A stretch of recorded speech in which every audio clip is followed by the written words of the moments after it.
Well, let's get started. It's exactly 3 o'clock, so welcome everybody. Thank you for coming to this workshop, which is called Core Values, the Secret to Discovering Your Team's Mission and Vision. And we're going to spend the next hour talking about an exercise that the Green Machine 1816 went through to kind of define their core values and think about the impact that had on their team.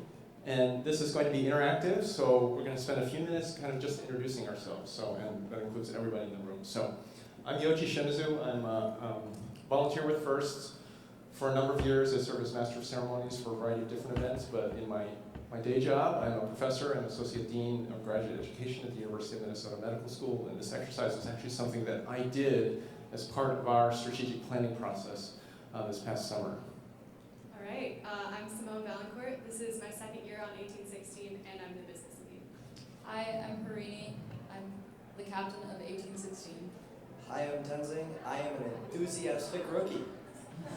Enthusiastic rookie. Okay, let's do some quick introductions. We'll start over here. Hi, my name is Nicole. I'm mentor / coach for a rookie team in New York, West Coast, New York. Fantastic. Mark Bieber, Minneapolis mentor. Amy Feist, mentor for Eden Prairie. Christy Schmidt, mentor for Talon Robotics 2502. Sean Mazahowski, mentor for Bond Brigade 5586. My name is Catherine. I'm a business mentor with 4917. I am Shaman Schreiner. I'm a teacher mentor for Cyberblue 234. Jim Hotchkiss, mentor for 5927 from Zeeland, Michigan. Tim Beanstra, mentor for the same team.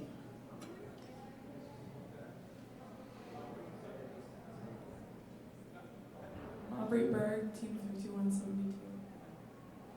I'm Sarah Snell, member 5172. I'm Piper Sondreville, Team 5172. I'm Christy Williamson. I'm from Team 5172 as well. I'm Isabella Brockhouse, Team 5172. Laura Detmeyer, Team 1736 mentor. Jordan Hendrickson, 5172. John Pierce, Team 5172.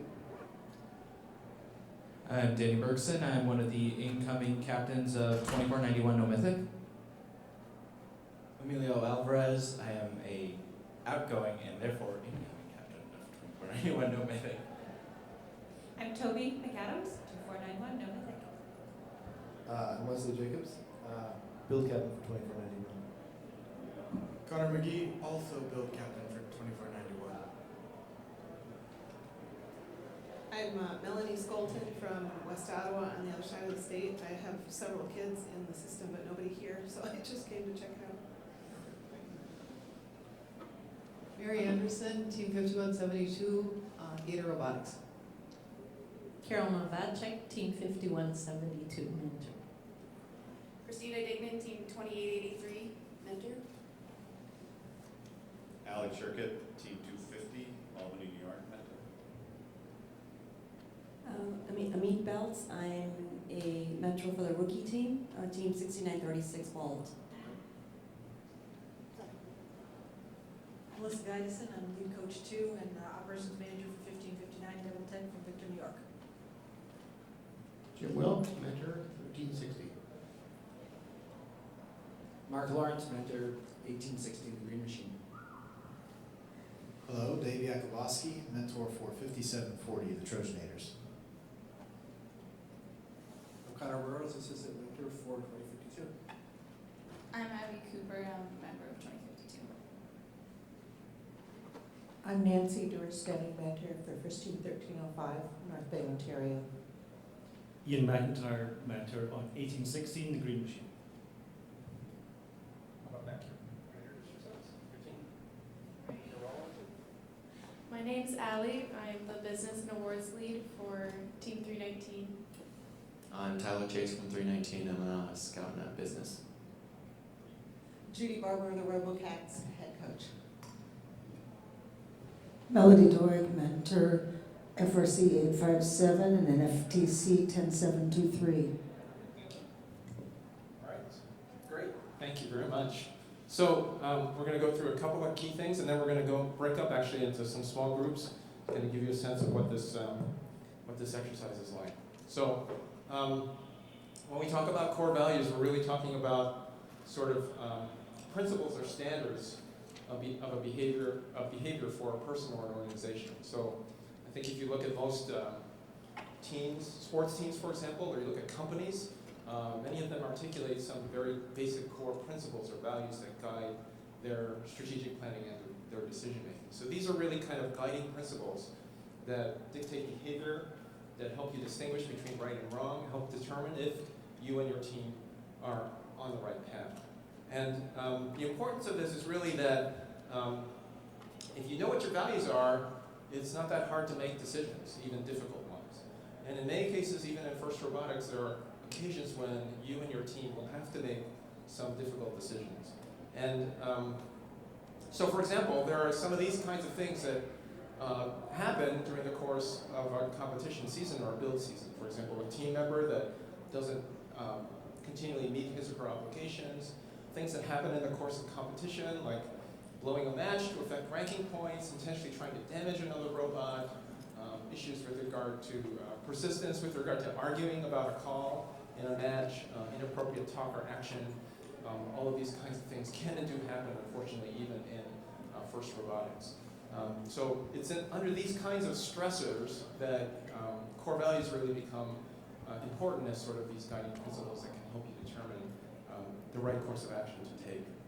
And of course, all of us here have one essential core value, which is defined by FIRST, which is gracious professionalism, right? This is part of the ethos of FIRST. It's a way of doing things that encourages high quality work, emphasizes the value of others, and respects individuals in the community. And we don't need to go further about gracious professionalism. We've talked about this a lot as a community. But I think it's important in this quote from Woody to indicate the part of that first sentence, which is that gracious professionalism is part of the ethos of FIRST. So not the only kind of core principle or guiding principle. So when we thought about this, we really thought about gracious professionalism as kind of the foundation or the floor by which all teams in FIRST kind of operate.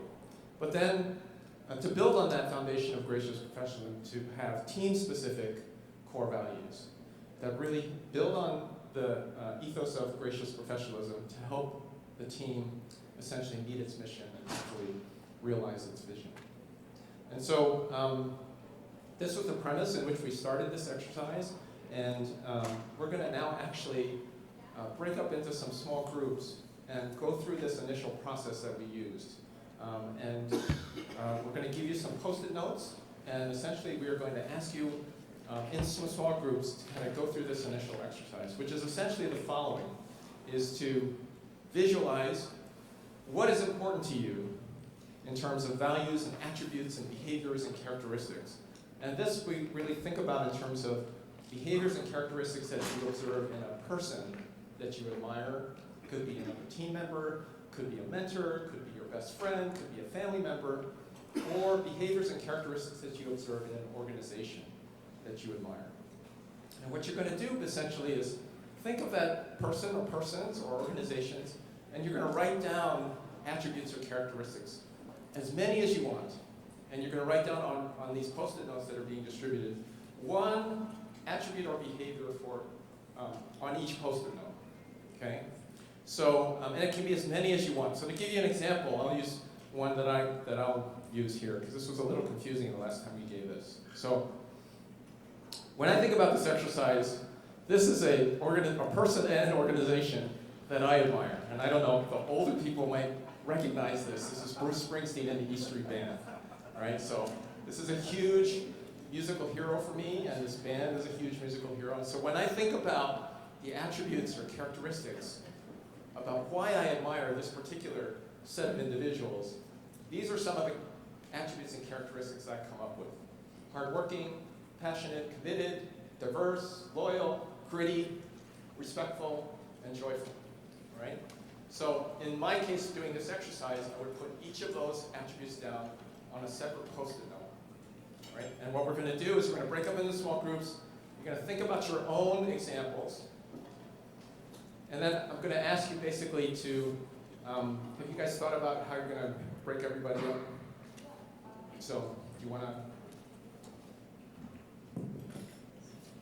So generally speaking, we'll stick with certain teams example, I notice a lot of Gators people, so they can be one team, and likewise with no Mythic. And then otherwise, if it's just a couple people from one team, then roughly groups of 5, and we're just going to kind of be distributed along the walls.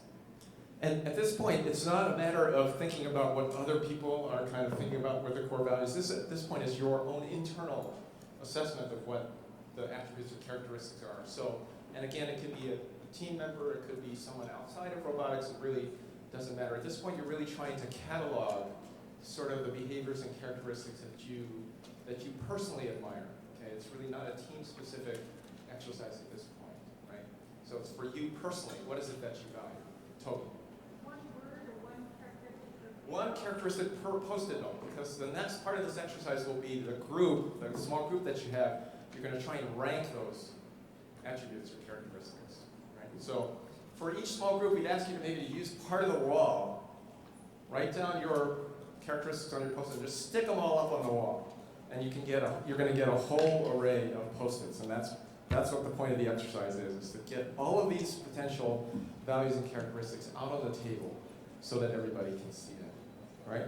So why don't we actually just have this whole section serve as a small group, and then let's see. We should split these two up into 2 smaller groups. What do you think? You want to kind of help them out there? And then Gators, you've got maybe up here. And then, so feel free to get up and think about what your attributes are, and then just kind of put them up on the wall.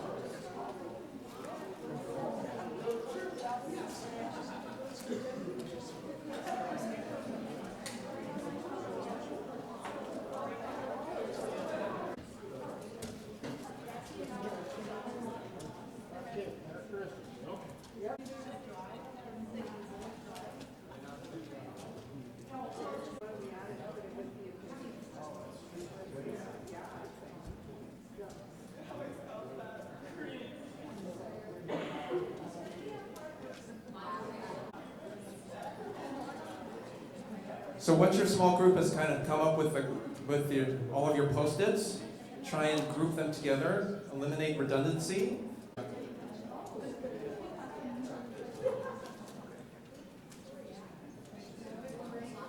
Try to find the ones that go together. Yeah.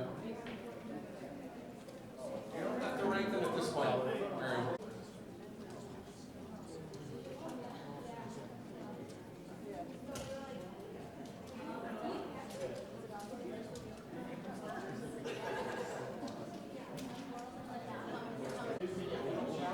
Exactly.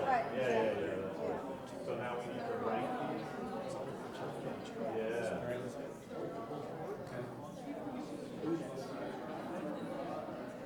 This is if you do this with your team. So the next part of this is with your master list, looking at your master list of attributes and characteristics, put a dot next to your top 5 characteristics or attributes.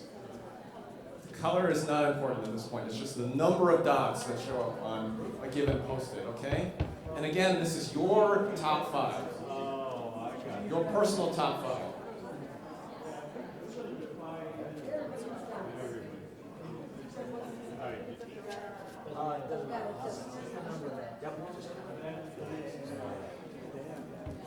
Everybody has some dots? Okay. And it's important you only have 5. You can't cheat. Do more than 5. Yeah, exactly.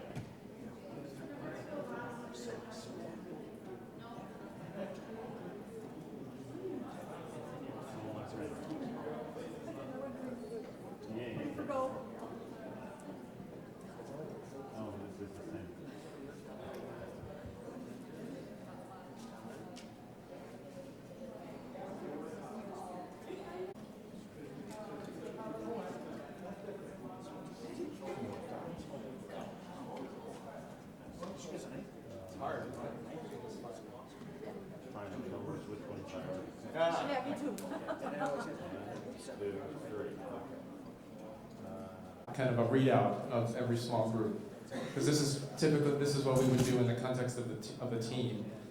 All of these small groups would be kind of small groups within your team, and so then you would have a kind of a broader readout of what rose to the top within your small group in terms of the kind of top values or attributes.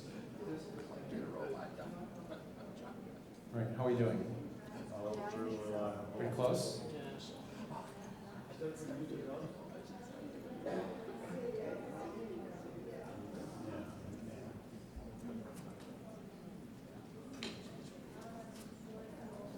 Values have dots on them, or how many, which ones were the top ones? We put collaborative and encouraging are our top two. And then we had organized, flexible, and respectful.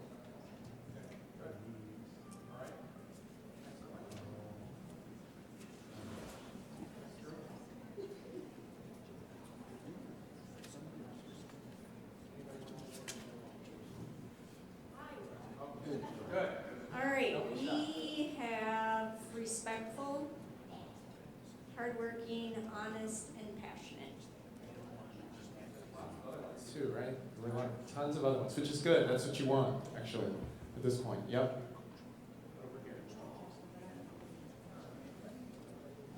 We have caring, respect for others, and dedication.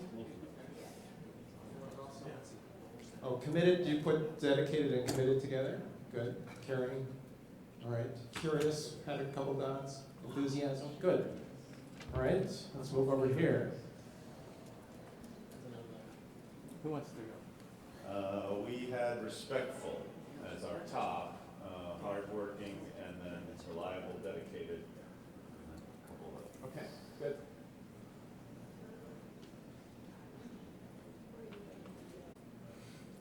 We had joyful, cares about others, curious, challenges themselves, and driven. We had welcoming, passionate, integrity, and a lot of others. But yeah. What are some of the other ones? What were some of the other ones? Respect, Kindness. confidence, accepting, togetherness, commitment. Okay. Good. Good. So this is an actual team. So I think you can get a sense of the kind of, when you get the team together, you get these large lists of attributes and characteristics, right? This is an exercise that I think high school students can really relate to because it really talks about kind of core behaviors and things that they really think about a lot. And so that's kind of what you see in this kind of exercise. If you do this with your team, you will get a very long list of attributes and characteristics. And really the dot exercise is designed to help you kind of narrow that list down to sort of a core set, which is still actually going to be probably too many core values for you to kind of work with. But it's where you start to kind of get the team together to figure out, okay, of all of these things that we think about in terms of behaviors and characteristics, what are the ones that collectively we think are the most important? And that's really what this particular dot exercise allows you to do. So you end up with about a short list of values. It might be, I think in our case it was like 10 or 20 different values. And then we went through another exercise, which we unfortunately don't have time to go through today, but it's basically an exercise called Why These Values? And this was, again, another all-team meeting in which we went through this process, which is in small groups. Well, on pieces of paper, the team members listed why they chose those particular values, the 10 or 20 that ended up coming out of that initial exercise. And then grouping those selected values under each of those why statements, and then reviewing that as a team as well. And so the way this kind of looked was all of the different kind of core values that were developed or identified were kind of put on little strips of paper, and then each subgroup kind of came up with these why statements. And some of the why statements that emerged from this exercise for us was, for example, the values are because we want to have a strong and cohesive team, or we want to achieve competitive success. We like interacting with people who are successful and leaders and role models. We want to work on problem solving and conflict resolution. All of these kinds of things come out of that initial exercise. And then final component was to basically finalize those values and draft what we call value statements. So, and this was done actually for the size of this particular team. About 30 members participated in the initial exercise, and their thinking was that a smaller subcommittee would be better able to handle that last aspect of this, which is to basically take those 10 or 20 values here and to drill them down to essentially the 4 or 5 essential ones, the core ones. And those became essentially the team's core values. And to give you a sense of what this looked like, this was one example of a core value that was identified by this particular team subcommittee. So the core value ended up being trust. But then they put underneath trust, they put dependable, reliable, respectful, and accountable. So those were the 5. So they were able to lump all of those together. And one member of the subcommittee ended up drafting an initial statement about what this value actually means to the team. So we believe that our team collaborates most effectively with a foundation built on trust. We follow through on commitments, encourage open and honest communication, are credible and reliable, and act with candor and accountability. And then the entire subcommittee took that statement and basically edited it to end up with a final statement, which was our team works at its best with relationships built on trust. We live up to our responsibilities by being credible, reliable, and accountable, and we create a safe environment that enables open and honest communication. So developing that value statement puts some meat to what trust actually means to the team. And once that was done, the entire set of core values that were developed by the team subcommittee was then presented to the entire team for essentially adopting as the team's kind of core values moving forward. Right? So that's the kind of exercise that we took the team through to end up with these core values. And before I turn it over to the team, I'm going to maybe bring up a couple of different things that I think were interesting about the exercise. So one is, it may be important or may be useful for you to think about a third-party facilitator, someone who's not necessarily invested in the process and maybe can influence the process. It's very easy when you facilitate this to kind of influence the direction that the team is going. So if you have a parent or an outside person or someone who can, a coach maybe, who could help with that process and leading the team through that exercise would be something to maybe think about. The other question is, what role should the mentors play in this particular process? And so the mentors could be part of the entire process and participate with students, or maybe not be involved in the process at all. In our case, actually, the mentors went through this process completely in a parallel fashion at our team retreat. They did the exact same exercise, but they didn't pay attention at all to what the students were doing and vice versa. So at the end of the retreat, we actually ended up with 2 sets of values. And then the subcommittee looked at those values to see what was common, what was different, to try and figure out how to define an overall team set of core values. That was the approach that we took. But obviously there are lots of different approaches that you can take in terms of how to incorporate mentors into the overall exercise. And then the third thing is maybe, what if the team kind of gets stuck? I think sometimes you come up with these values and attributes and there may be ones that you might miss, or you think, oh, we should have thought of that one. So it's often useful at the end of this particular exercise, when you've done the dots and you've done all those different things, to look at the list as a group and say, did we really cover everything that we think is important? And actually, we'll give you a handout of another way in which you can use this.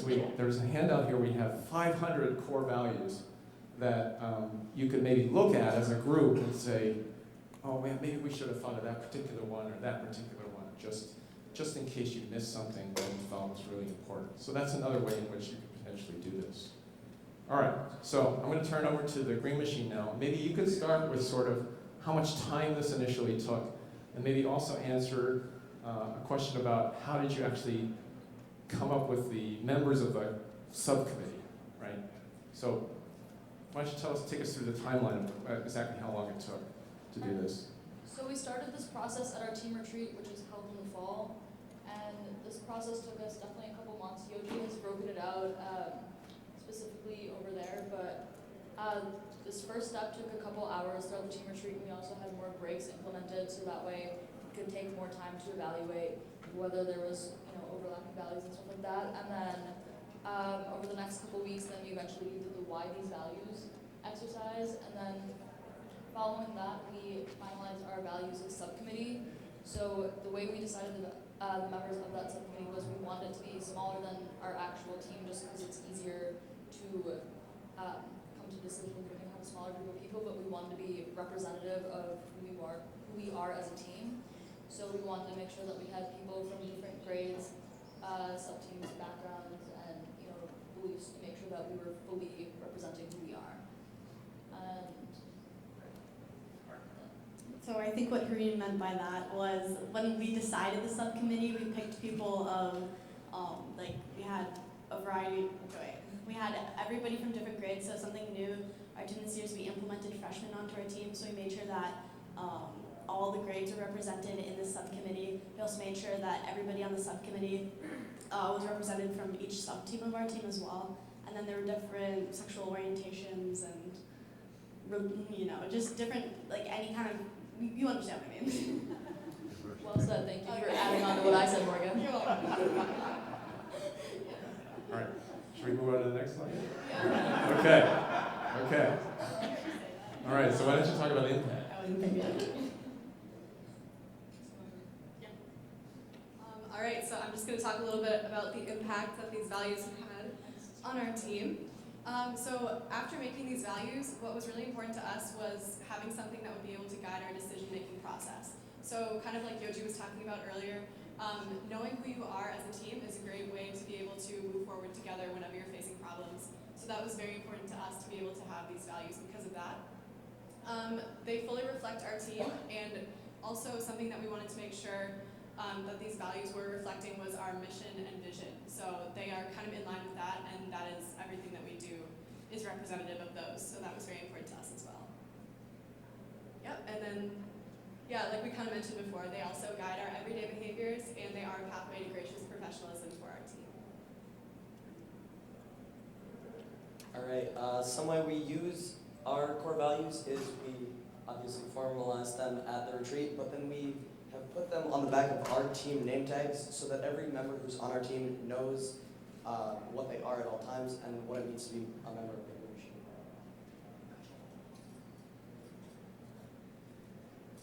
Some other ideas is pit banners, posters, t-shirts, buttons, really just whatever your team feels would work the best to display said core values. Do you want to talk a little bit about code of conduct and what you perceive as maybe the distinction between a code of conduct and core values? If there is one? Sorry, I need to redeem myself now after. All right, Maria. All right, so ethics have been something that's extremely important to our team since the beginning. I believe it was in early 2010s, like 2012 or something like that, we started our Be First initiative, which essentially was an award that we gave out at our regionals that was given to the team that we felt embodied the values of FIRST. So it was kind of like a second gracious professionalism award, but it was a peer-to-peer award. And then what happened is once we gave off that award at competition, it was given to that team, and then at another competition, that team would give it to another team. That's kind of something that we did for ethics of our team, but we wanted to expand that from not just being the values of FIRST, but actually define the values of our team. There was one thing specifically that kind of, I don't want to say triggered, but triggered us to do that this year was we had 49 people on our team last year, and 29 of them were seniors. So we lost essentially 60% of our team last year, and it was very strong leadership, strong build people, strong just everything. And that was kind of a loss for the people on our team. And since then, a lot of people on our team have had to step up into leadership positions, whether or not they were ready for that. And then we also have half of our team this year are rookies. But having established these core values is something that's been in our team since the beginning. Like, they just weren't defined. So once we all came together and we were able to define these values, we were able to hold each other accountable to them, and it's really changed the culture within our team because, this loss that we suffered and then having our team be new and these people stepping up into leadership roles, it was definitely something that we all had to be in together. So if anybody wants to elaborate on that, you know. Right. So then also then back to Yobi's question of code of conduct. So for us, we do have a code of conduct on the Green Machine, but the difference for us between values and code of conduct is that our values are more defining of who we are as a team and what we do, and like they're more general and general guidelines to behavior, whereas our code of conduct details very specific types of behavior that you should or should not do, that you must abide by. So it's a lot more situation oriented for our code of conduct, whereas our values are what we try to do every single day. Okay, good, thank you. All right, so a couple of questions before we open it up for discussion. So it's fine to go through this exercise and you come up with these kind of core values, and then the question becomes what happens after that, right? So how do you actually hold each other to these values? How are you going to celebrate when the values are demonstrated? And also, how are you going to deal with instances when those values are not followed? And I don't know if you guys want to talk about any particular ways in which you kind of work on that, try and figure out how to essentially how to live these values on a daily basis. So at my first off-season event, and this was before we had the core values, but it was still like represented them and showed that they were still on the team. I ran through the pits to go talk to somebody and was pulled aside by a member of our team who pretty much said, we don't run in the pits, that's just not who we are, no matter what other teams do. And this showed me that students actually do hold each other accountable to what we believe it means to be part of the Green Machine. And I guess having this experience really showed me that like members on the team are mature and they know what is right and what's wrong. Yeah. Okay. Well, I have a specific story too, prior to us having our values as well, and I believe that all of our values were represented in this one situation, but we have an alumni mentor now named Trent, who was, of course, on our team. And we do some outreach at some local homeless shelters in downtown Minneapolis, where we run like a first Lego League camp with these kids for this time. And Trent, if you knew him, is not the most social kid. He's very, like, he's very kind of reserved and likes to keep to himself, which I'm sure everybody knows somebody like that. And he noticed the first day when he was at this running this Lego camp that there was a kid in a wheelchair kind of just sitting in the corner by herself and wasn't really participating in any of the activities that we were doing. And shy guy, didn't really feel like approaching her, was kind of like, I'll let her do her thing. And we come back the next day and saw her there again, and it took everything he could to muster himself up and go and talk to that girl.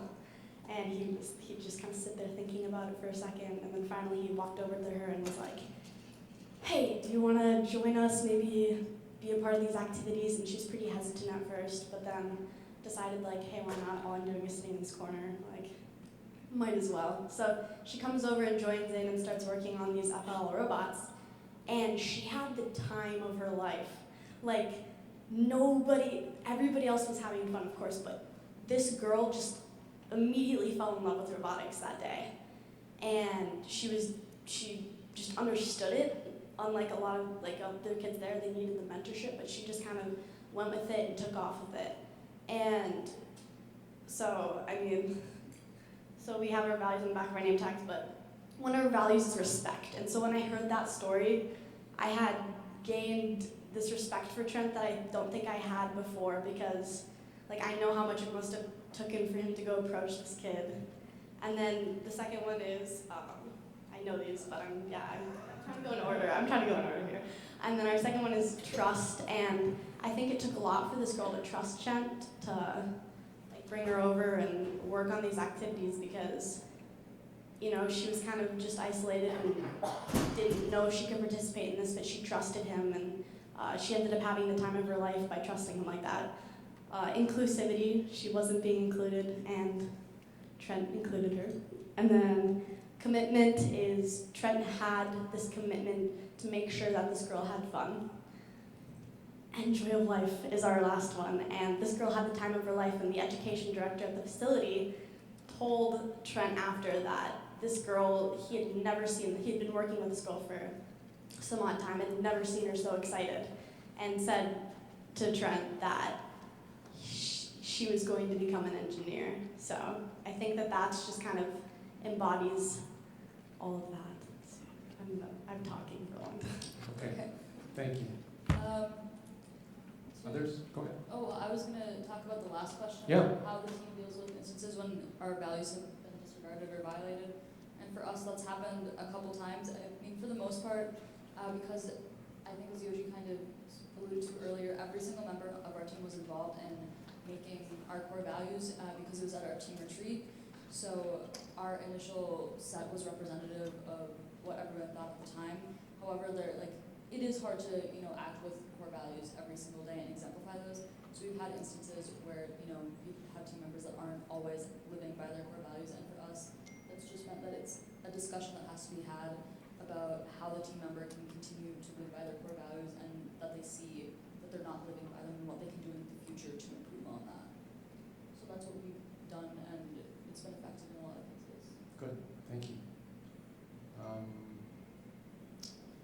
And then this came up actually when we gave this workshop in Houston last week, and something actually that I don't think we've actually talked about, but how will the team actually reflect on these core values in the future and make sure that the team is in alignment in the future. So as I think as 1816 talked about, this was a transition point for the team with a lot of people leaving, and so that may happen again in the future, and so the question becomes actually how does the team make sure that the new membership of the team moving forward is in agreement with sort of the core values that have been established. I think that's something actually that we haven't thought about yet in terms of exactly how we're going to do that on a continual basis. But that was an interesting question that came up. So, discussion, any questions? Yeah. With your core values and so forth, especially for new students coming in, do you have them sign any kind of a contract that they have read and they agree that they will abide by the culture of your team, or how do you do that? It's not a formalized contract by any means, but it's definitely an expectation that you live by your core values, and especially this year, given that we formed them as a team, it wasn't like we were imposing a set of values upon members. They were definitely a part of it, but it wasn't a formalized contract. No. Other questions or discussion? Yeah. So, say somebody violates the core values, you actually talk to them. What happens if after talking to them, they continue to violate your core values time and time again? Is there anything, do kids get dumped off the team? Specifically, I mean, there's definitely been times where students have had to have, student leaderships have to have tough conversations with students, mentors have had to have tough conversations with students, and it has led to a kid choosing to leave the team because they do not want to abide by our values, by our rules. But I think that if a kid, like in specific situations where a kid has continually violated rules, not that I'm aware of, a kid has ever been kicked off the team, but I think that between mentors and parents and the student, it's just been decided that that's probably the best option for them. And generally the thing, to go into what Morgan was kind of saying, the thing with that one specific instance is if the core values are definitely who we are as a team, so it's not just the fact, if someone were to choose to leave the team, it wouldn't be just because they disagree with our core values, it's because their core values are implemented in everything that we do. So if you're violating the core values repeatedly, then it's you just don't see eye to eye in kind of what the team does, or like our team's mission and vision and who we are as a team. So it's more of a fundamental disagreement there, not the fact that they were acting or were not abiding by core values. Questions? Yeah, we got two back here. Yeah. So can you guys touch upon the future as well? In 4 or 5 years' time, it's obvious that you guys have really embraced the core values and the activity that you're involved in. I think partially because you're involved with the team, I imagine that you want to keep a thread of the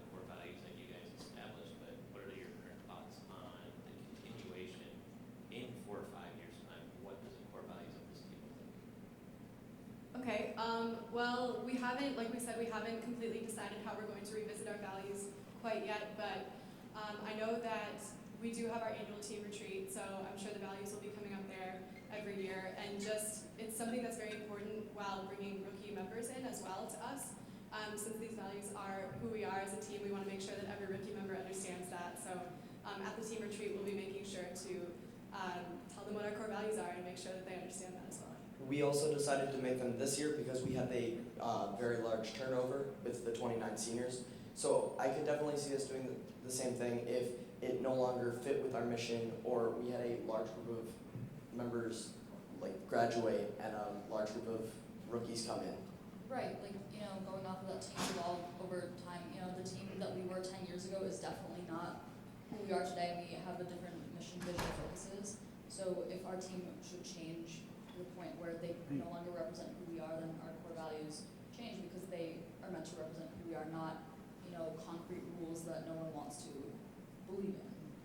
I also think that's a time when team leadership kind of steps up and says, hey, I don't think that our values really reflect who we are anymore. I think it's time to backtrack, think about it again, and reflect on that. So as we said, we're still trying to figure out the reflection process, but yeah. As I think about doing an exercise like this with our team, there's some students I can see really participate, and there's a lot of, some students who I think have really joined the team for the technical side, right? They're there to build the robots. And so did you have that same experience? How did you convince some of those students in the value of doing an exercise like this? Yeah, so when we did it at our team retreat, it was the entire team. If you were part of the build sub-team or part of outreach, it was sort of the fact that we wanted everybody to be involved in it, no matter what sub-team we were. So I think there was a lot of, I don't think that there was a lot of flashback from our team on it, but there were definitely, like you said, kids that definitely weren't interested, didn't buy it at first. And I think that the way we got, there's... Well, I can give you one backdrop to kind of how we organized the retreat. Actually, before the retreat was organized, I sat down with the mentors and coaches, and we came up with the small groups. So we were very intentional about who would be in each of those small groups. There were groups of about 4 or 5 people, and again, it was based on who we thought would really buy in, and others who maybe would be a little bit more reluctant. We didn't want all the reluctant people to be on one table, so they were all assigned to specific tables in order to kind of draw people out that might be a little bit more hesitant about participating in this exercise. I think the other important thing about this is the way this is done, it's completely anonymous, right? So nobody has to actually reveal what their attributes and characteristics that they value are, right? They're just putting them down, they're just slapping them up on the wall, and you don't actually know who put what up. So in that sense, there's not a lot of, you're not putting a lot of yourself on the line in terms of revealing your particular values or whatever to your friends. So in that sense, I think it allows people who are maybe a little more shy about this and maybe a little more introverted about this particular exercise to participate and buy into it. So that was, I think, the other thing that was useful. Do you guys want to? I think that the only thing that I want to add is there's always going to be kids that think it's bunk and don't believe it, but I think that a lot of the kids that were like that on our team that weren't very interested in the beginning have seen the results of it, have seen the impact that it's actually had on our team specifically. Excuse me. And I think that that's gotten a lot of buy-in, especially over competition season. So. Right, and the thing is kind of going off of that, especially for returning members, maybe for a lot of the rookies, this was it was a very early part of what they knew of our team because it was in the fall. Just for returning members, they had gone through at least a season without having core values. The other thing is that even for them, they really were able to see the impact of the core values on our team, and they saw that our team definitely changed, and we were a year ago or 2 years ago. So having seen that change for them, it definitely made them more open to the fact that the core values actually have had an impact on our team. I think there's something to say too about the fact that over half of our team is new, and we were able to make it so far. The fact that we've been able to, like, fortunately, we're fortunate enough to be here and continue to have this success that we've had last season, where we had these 29 seniors who were super impactful. So I think that that's also something that's pretty incredible to think about for me as a returning member and them as well. Tenzing here as a rookie. The enthusiastic rookie. Yeah. The enthusiastic rookie. Other questions, discussion? Yeah. So I think there's an outcome and a process here. Your outcome were your values, which is important, and you've sort of spoken why that's so. But I think more importantly is the process. The fact that you bonded as a team over this exercise to create something means that it really shouldn't be a static outcome. You should really look at this as something the team does on a regular basis. Maybe not every year because it's so time consuming, but certainly every 2 years. Because I think more importantly than the outcome of the individual phrases or sentences is the fact that you went through this exercise and people were expected to contribute in the exercise, and they felt that they put something into it which made it theirs, right? That was part of the buy-in. And so I wouldn't sit on this for 5 years or even 3 years. I think this is something that should go on more often. Great comment. Yeah, thank Great you. That comment. was Thank you. very good insight that we hadn't thought of. One of the values that I could see coming out of this is a way to hold the team, all of the team, mentors and students, accountable to each other. Because you came up with this together, here it is. I think that's definitely true. I think particularly build season is really tense, as you know. All of you have experienced this, and I think in those situations, I think these kinds of core values can be quite useful in terms of resolving conflicts and helping the team move forward under very high stress kinds of conditions that happen during build season, and also happen during competition as well. I think those are the instances when having these kinds of principles and having a collective sense of what they're trying to accomplish makes things work more effectively. Yeah. Yeah. Can you talk about your retreat? Talk about the retreat. All right, sure. So this was really the first time I was able to see the entire team. It was right at the beginning of the season, before the actual game comes out, and it's full of team building activities and seminars. And one of the seminars we did was obviously the core values, but it's a great way for rookies and returning members to like really get to know each other and just become friends. It's also like another part of our team retreat is that we really become immersed in our team's culture and history. So we learn, because each of us is only on the team for 3 to 4 years, so we want to make sure that, thank you. So we want to make sure that who we are as a team doesn't get lost and we don't have to reset every 3 to 4 years, which is why we have our team retreat. So it's just a place for us to kind of take a break from everything else and do robotics and only robotics in a more low stress situation for a weekend. Right. And more specifically as to like what our team retreat looks like is we all meet at a hotel that's in the area in the city that we live in. And then we went to a lake across the street and had some kind of scavenger hunt, so some kind of team bonding activity outside. Then we meet back at home base at the hotel, and we have a conference room where we did the core values activity, and then we had dinner. Then we spend the night and just have fun, playing around in the pool, and we go to bed. You know what I mean? I'm sorry, we go to bed. And then we wake up the next morning and eat breakfast, and I don't know, it's this bonding activity that us like returning members got to get to know these rookies, and then we have a competition over our team history, and yeah. You had the safety quiz too, right? Oh, and the safety, we teach safety at the, yes, I forgot about that. Right, the other thing about the team retreat is that, for example, I sometimes don't always spend as much time with rookies who say do programming. That's just an aspect of the team that I'm not particularly involved in. But this year, like I had people in certain activities who were on that sub-team, so it's a way for you to not just be isolated within your own little sub-team, which is also an advantage of the retreat. Thank Thank you so much for sharing this. This is awesome. Because we just started a rookie team this year, so definitely we'll take this back. But how do you handle, like especially when you go on a retreat or even when you guys do meet, how do you handle when, and I don't know if you guys have the situation where students are in cliques, you know, in small groups and they're not talking to each other? Yeah, so just going back to the retreat again, I think that just being able to have that kind of variety of people in those groups, like Yoji was saying, they organize them specifically so people who may not have known each other would be together. So I think that that really helps. Yeah, I mean, it's, like I was kind of saying earlier, a large part of it is making sure that you're not just sticking to your friends. So us four, for example, would never be put in a group together.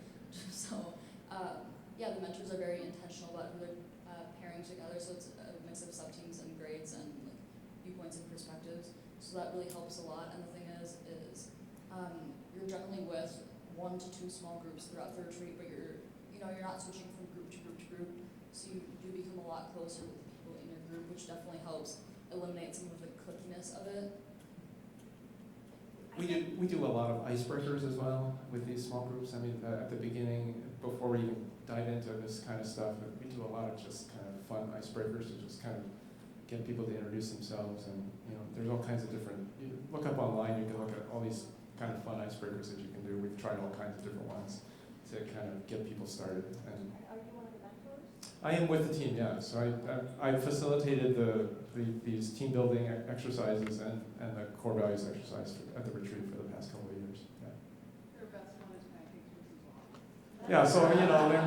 So Mary already introduced this. So we have so one of the icebreakers that we've done is called this or that. Pancakes. This or that. So basically, you provide two different options.